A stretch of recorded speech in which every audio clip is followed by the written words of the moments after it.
Magandang buhay mga bata! Tara, samahan ninyo akong matuto kasama si Teacher Aika, your online teacher.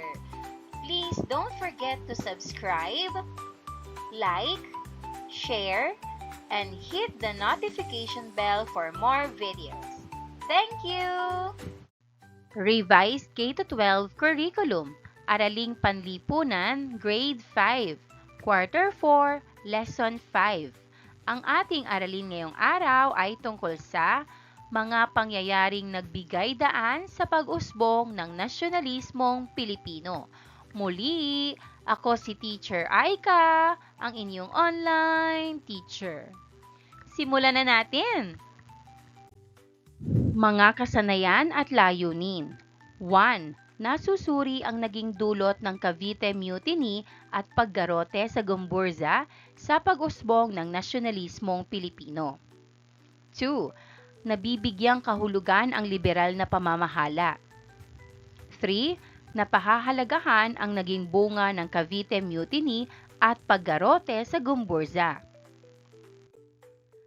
4. Nakagagawa ng isang presentasyon tungkol sa nasyonalismong Pilipino. Unang araw. Munting balik-aral. Panuto, tukuyin ang inilalarawan sa sumusunod na pangungusap. Pumili sa kahon at isulat ito sa patlang. Narito ang mga pagpipilian. Gitnang uri o middle class, paring sekular, sekularisasyon, paring regular, Padre Pedro Pelaez, at Pilipinisasyon. 1. Sila ay tinatawag na mga ilustrado o mga Pilipinong nakapag-aral sa Europa at natutuhan ng mga liberal na ideya. Sagot, gitnang uri o middle class. 2. Kabilang sa ordeng relihiyoso ang mga paring ito tulad ng Agustino, Franciscano, mga Espanyol at iba pa. Sagot, paring regular. 3. Ang pagbibigay ng karapatan sa mga paring Pilipino na magkaroon ng sariling parokya. Sagot, sekularisasyon. 4. Siya ay nanguna sa pagtatanggol ng mga karapatan ng mga paring sekular. Sagot, Padre Pedro Pelaez. 5. Ito ang ambag sa kamalayang pambansa ng mga katutubong Pilipino. Sagot, Pilipinisasyon. Panuto, sagutan ang mga sumusunod na gabay na tanong at isulat sa sagutang papel. 1. Ano ang naging dulot ng Cavite Mutiny at paggarote sa Gumburza sa pag-usbong ng nasyonalismong Pilipino? Sagot, naging dahilan ito para magising ang damdaming makabayan ng mga Pilipino at lumakas ang hangarin para sa kalayaan. 2. Ano ang kahulugan ng liberal na pamamahala? Sagot, ang liberal na pamamahala ay pamumunong nagbibigay ng kalayaan at karapatan sa mga tao. 3. Paano mo pahahalagahan ang mga naging bunga ng Cavite Mutiny at paggarote sa Gumburza? Sagot, pahahalagahan ko ito sa pamamagitan ng pag-alala sa kanilang sakripisyo at pagmamahal sa bayan.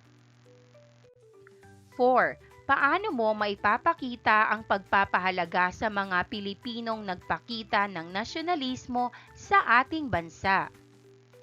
Sagot, maipapakita ko ito sa pagiging mabuting mamamayan at pagmamahal sa aking bansa. Paghawa ng bokabularyo sa nilalaman ng aralin, gawain bilang 1, bilugan natin. Panuto, bilugan ang tamang kahulugan ng mga salita mula sa pagpipilian at pagkatapos ay gamitin ang mga konseptong ito sa pangungusap. 1. Liberal. Pagpipilian, bukas ang isip, sarado ang isipan. Sagot, bukas ang isip. Pangungusap, ang isang liberal na pinuno ay bukas ang isip sa opinyon ng iba. 2. Pag-aalsa. Pagpipilian, pagpapasakop, paghihimagsik. Sagot, paghihimagsik. Pangungusap, nagkaroon ng pag-aalsa ang mga tao dahil sa hindi makatarungang pamamahala. 3. Martir. Pagpipilian, dumanas ng kahirapan, maginhawa ang buhay. Sagot, dumanas ng kahirapan. Pangungusap, itinuturing na martir ang mga bayani na dumanas ng kahirapan para sa bayan. Paksa, pangliberal na pangasiwaan ni Gobernador General Carlos Maria de la Torre, pag-aalsa sa Cavite at paggarote sa tatlong paring martir, Gomburza.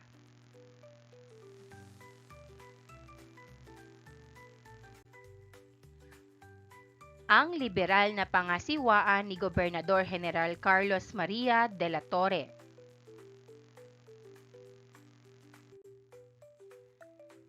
Noong 1869, dumating si Carlos Maria de la Torre bilang bagong gobernador general.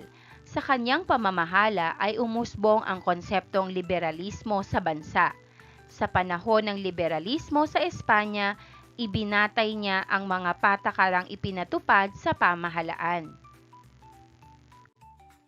Malaki ang pagbabago sa mga patakaran kumpara sa mga naunang gobernadora general.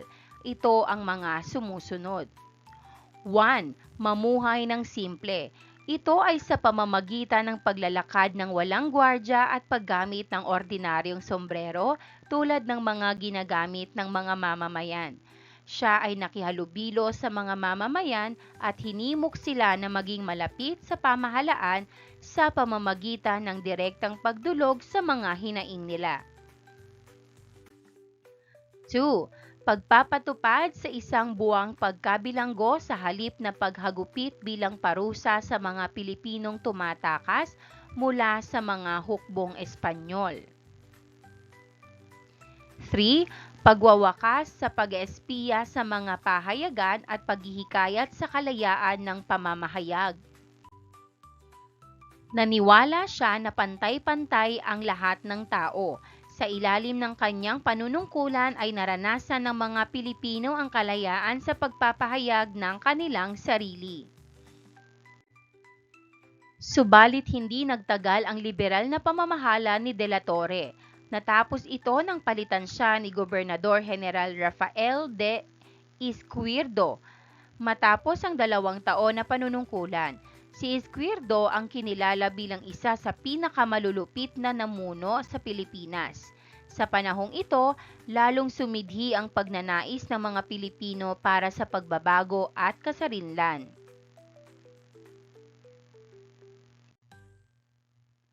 Ang pag-aalsa sa Cavite at paggarote sa tatlong paring martir, Gomburza. Taong 1872, isang pag-aalsa ang sumiklab sa Cavite na kinabibilangan ng mga sundalong Pilipino na isang arsenal dito.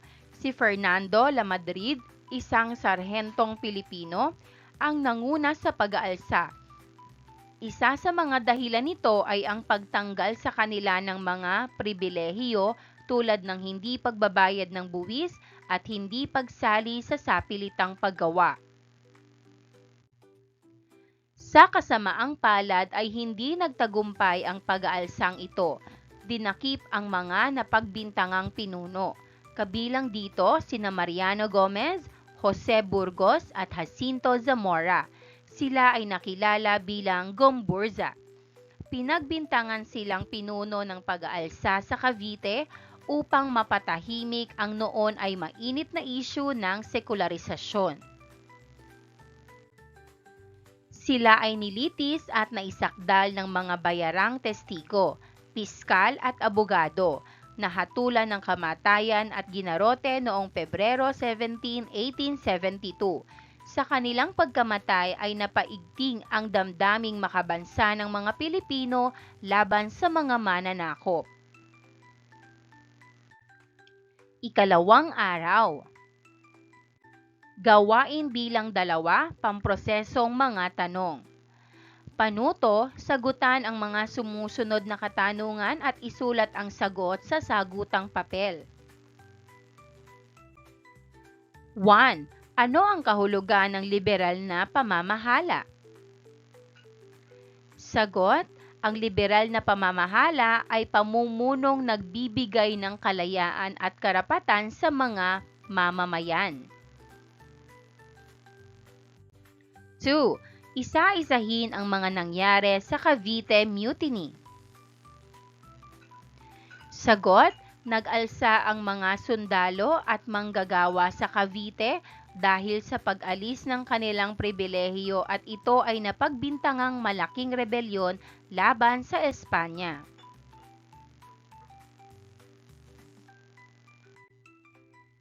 3. Ano ang naging epekto ng paggarote sa Gumburza sa kamalayang nasyonalismo ng mga Pilipino? Sagot, nagising ang damdaming makabayan ng mga Pilipino at lumakas ang hangarin para sa kalayaan. 4. Bilang isang mag-aaral, paano mo maipapakita ang nasyonalismong Pilipino? Sagot, maipapakita ko ito sa pagmamahal sa bansa, pagsunod sa batas at paggalang sa mga bayani. Gawain bilang 3, ugnay salita, i-connect. Panuto, pag-ugnayin ang 2 konsepto sa bawat bilang. Isulat ang letra ng wastong sagot sa sagutang papel. 1. Liberal na pamumuno. Sagot, C. Carlos Maria de la Torre. 2. Liberal na pamamahala. Sagot, B. Ipinagbawal ang paghahagupit bilang parusa. 3. Gomburza. Sagot, A. Tawag sa 3 pari na ginarote. 4. Cavite. D. Ang sagot, mutiny. 5. Malupit na pinuno. Sagot, E. Rafael de Izquierdo. Ikatlong araw. Paglalapat at pag-uugnay, gawain 4, data retrieval. Panuto, punan ang talaan ng mga hinihinging impormasyon. Isulat ang kasagutan sa sagutang papel. Unang kolum, panloob na pangyayari. Pangalawang kolum, naganap. Pangatlo, paghahambing sa kasalukuyan. Una, literal na pamamahala. Pagbibigay ng kalayaan at karapatan sa mga Pilipino. Panahon ng pamumuno ni Gobernador General Carlos Maria de la Torre. May kalayaan tayong magsalita at magpahayag ng opinyon. Pangalawa, Cavite Mutiny. Pag-aalsa ng mga sundalo at manggagawa sa Cavite. Noong 1872 dahil sa pag-alis ng kanilang pribilehiyo. May mga taong nagpapahayag ng hinaing sa mapayapang paraan. Pangatlo, paggarote sa Gumburza. Pagpapapatay sa 3 paring Pilipino. Noong 1872 matapos mapagbintangan sa pag-aalsa. Inaalala at pinararangalan natin ang kanilang sakripisyo bilang mga bayani. Gawain 5, sanaysay, I write. Panuto, sumulat ng isang sanaysay at talakayin kung ano ang batayan ng kamalayang makabayang umuunlad sa mga Pilipino bunsod ng mga pangyayari sa loob ng bansa noong ika-18 na siglo. Ilarawan ng anyo ng nasyonalismong ito sa pamamagitan ng pagsusuri sa kung paano nabuo sa isipan ng mga Pilipinong nagsipag-alsa ang ideya ng bayan na nais nilang maitatag. Isulat sa iyong sagutang papel. Narito ang halimbawang sagot. Ang kamalayang makabayan ng mga Pilipino ay umunlad dahil sa mga pangyayaring naganap sa loob ng bansa tulad ng liberal na pamamahala, Cavite Mutiny at paggarote sa Gumburza. Dahil sa mga ito, nakita ng mga Pilipino ang kawalan ng katarungan at nagsimulang maghangad ng pagbabago at kalayaan. Sa pamamagitan ng mga pangyayaring ito, nabuo sa isipan ng mga Pilipino ang ideya ng isang bayan na may pagkakaisa, karapatan at kalayaan. Ang mga nag-alsa ay nagnanais ng isang lipunang makatarungan at may pantay na pagtingin sa bawat tao. Ipinakita ng nasyonalismong ito ang pagmamahal sa bayan at pagnanais na magkaroon ng sariling pagkakakilanlan bilang mga Pilipino. Gawain bilang 6, malikhaing pagganap ay perform. Panuto, hahatiin sa 3 pangkat ang klase at magsasagawa ng isang malikhaing pagganap tungkol sa kamalayang nasyonalismong Pilipino sa loob ng bansa. Gawing gabay ang rubrics na ito. Rubrics, nilalaman o content, pagkamalikhain o creativity, pagtutulungan o cooperation. Ika-4 na araw. Pabaong pagkatuto, liberal na pamamahala. Malaki ang pagbabago sa mga patakaran kumpara sa mga naunang gobernadora general. Ito ang mga sumusunod. 1. Mamuhay ng simple. Ito ay sa pamamagitan ng paglalakad ng walang gwardya at paggamit ng ordinaryong sombrero tulad ng mga ginagamit ng mga mamamayan. Siya ay nakihalubilo sa mga mamamayan at hinimok sila na maging malapit sa pamahalaan sa pamamagitan ng direktang pagdulog sa mga hinaing nila. 2. Pagpapatupad sa isang buwang pagkabilanggo sa halip na paghagupit bilang parusa sa mga Pilipinong tumatakas mula sa mga hukbong Espanyol. 3. Pagwawakas sa pag-espiya sa mga pahayagan at panghihikayat sa kalayaan sa pamamahayag. Sa kasamaang palad ay hindi nagtagumpay ang pag-aalsang ito. Dinakip ang mga napagbintangang pinuno, kabilang dito sina Mariano Gomez, Jose Burgos at Jacinto Zamora. Sila ay nakilala bilang Gumburza. Pinagbintangan silang pinuno ng pag-aalsa sa Cavite upang mapatahimik ang noon ay mainit na isyu ng sekularisasyon. Sila ay nilitis at naisakdal ng mga bayarang testigo, piskal at abogado, nahatulan ng kamatayan at ginarote noong Pebrero 17, 1872. Sa kanilang pagkamatay ay napaigting ang damdaming makabansa ng mga Pilipino laban sa mga mananakop. Gawain bilang 7, pagninilay. Panuto, magsagawa ng pagninilay hingil sa aralin na natutunan. Kokopyahin sa kwaderno ang talahan na yan. Lagyan ng check ang mga nakalahad na kasanayan na nalinang. Sasagutin din ang mga inihandang tanong. Unang kolum, mga kasanayan. Pangalawang kolum, hindi sapat ang kasanayan ko. Pangatlong kolum, sapat ang kasanayan ko. Pang-4 na kolum, lubos ang kasanayan ko. Unang kasanayan, nasusuri ang mga idinulot ng Cavite Mutiny at paggarote sa Gumburza sa pag-usbong ng nasyonalismong Pilipino. Pangalawang kasanayan, nabibigyang kahulugan ang liberal na pamamahala. Pangatlong kasanayan, napahahalagahan ang mga idinulot ng Cavite Mutiny at paggarote sa Gumburza. Pang-4 na kasanayan, nakagagawa ng isang presentasyon na naglalayong pahalagahan ang mga kamalayang nasyonalismong Pilipino. Pamprosesong mga tanong.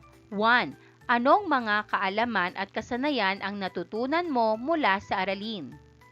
Halimbawang sagot, natutunan ko ang tungkol sa liberal na pamamahala, Cavite Mutiny at Gumburza at ang kahalagahan ng nasyonalismo.